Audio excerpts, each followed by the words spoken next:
and mass communication.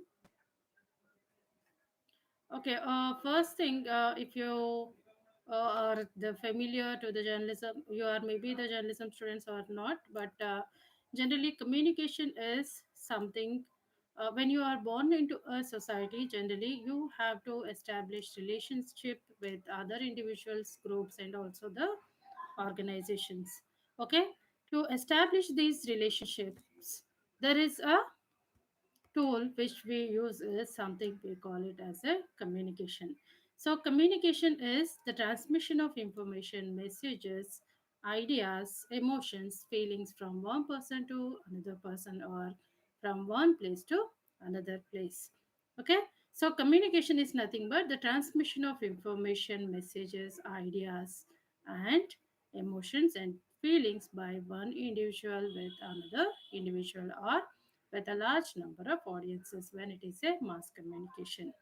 Okay, then as a member of the society, when you are born, generally there is a need for communication. Okay, so here communication is helping the individuals to express themselves with other individuals, and in turn, it is also helping the individuals to understand others' feelings. Okay, when you see the word communication is defined as the word communication is defined as the transmission of information, messages, and emotions, attitudes, ideas from one person to the other person. Then, if you see, the word communication is derived from the Latin noun communis and the Latin verb communicate, which means to make common. Then, when you want to communicate, generally, you need to have a channel. So, for example, if it is a one on one communication between the two individuals, etc., you have to communicate with other individuals. If you want to communicate, then you need a channel. So, the channel is nothing but the air, something which is going to carry the information from the source to the receiver, or the channels, maybe the mass media channels, which includes newspapers, books, television, radio, etc., and also the newspapers, which reaches the large number of audiences, and also if it is a newspaper, the readers.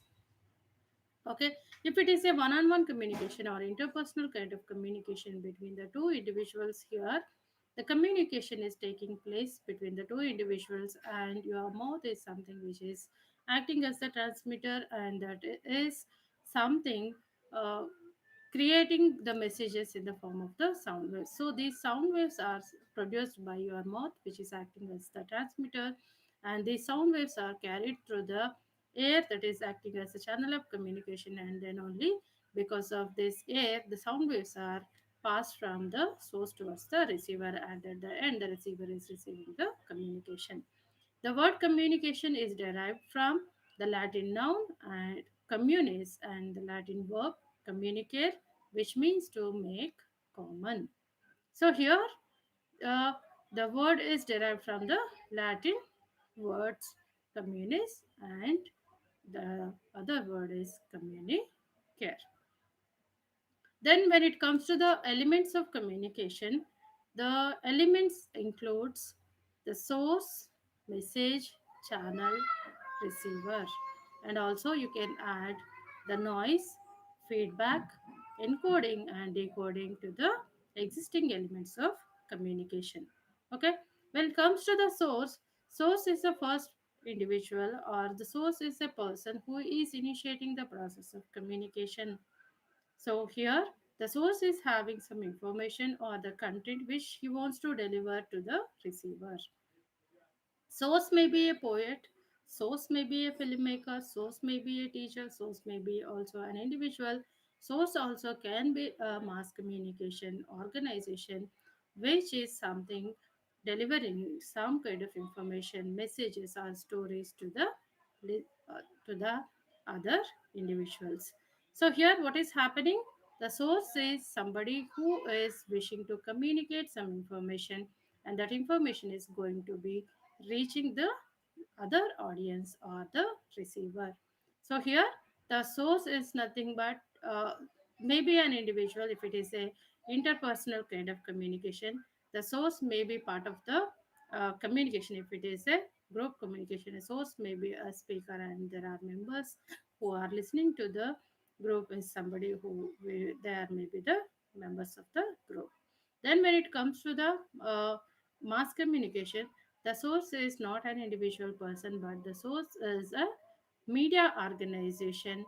That is something, there are a number of people who are working in the media organizations, and on behalf of the media these persons are communicating a lot of information or the stories, the news stories, which and these news stories are going to be perceived by the members of the society.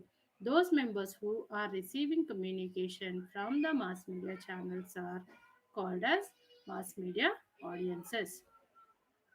Then when it comes to the message, message is nothing but the information or the content which the source wants to deliver for the receiver.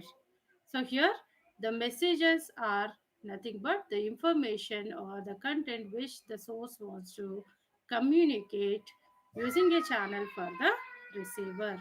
So messages are maybe in the form of the signals, or it can be words which are written on the paper, or it can be in any form.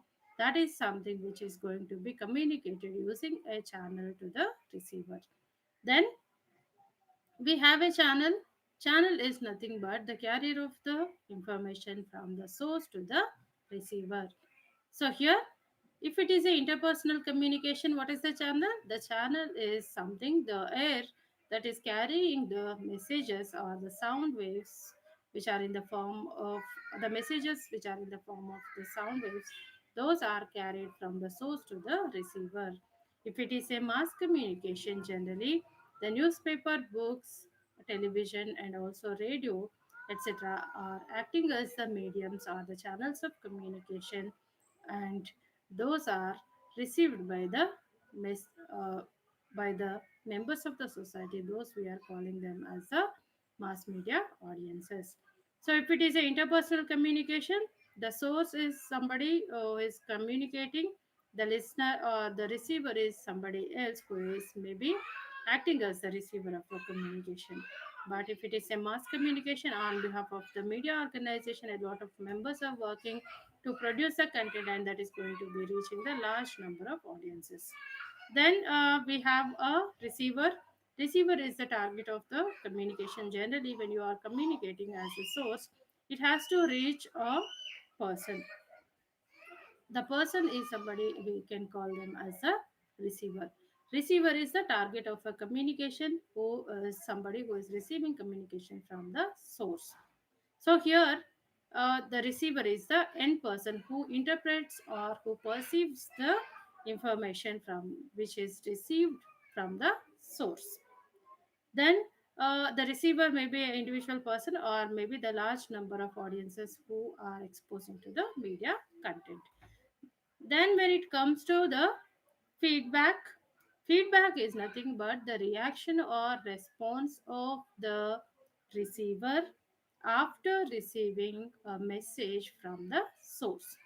So here the receiver is somebody who is receiving, decoding the information, and he is again communicating his feedback towards the source. Then noise is something, an element. Noise is something which interrupts the communication process. Anything which interrupts or which creates obstacles when communication is taking place, that is called as the barrier or a noise. In the next classes, we maybe will discuss about the various kinds of barriers in the communication process.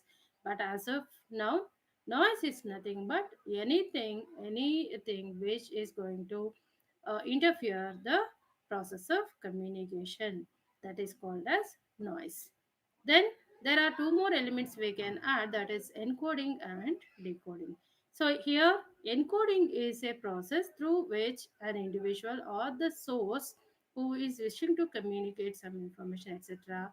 Here the formulation of message in the minds of the source is called as the process of encoding. Here the source decides the channel of communication, words to be used, what the way it has to be communicated for the receiver, etc. Everything is being formulated, everything is decided by the source.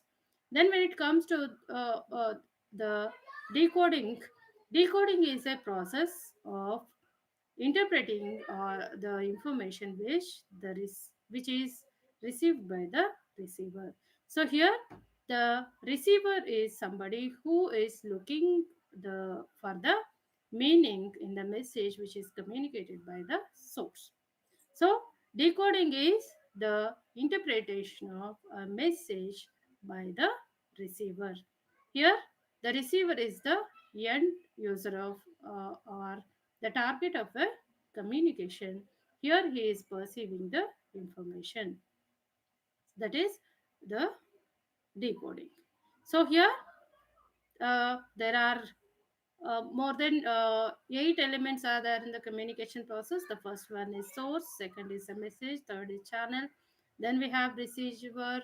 After receiver, there is a feedback, noise, then encoding and decoding. All of these are part of the communication process.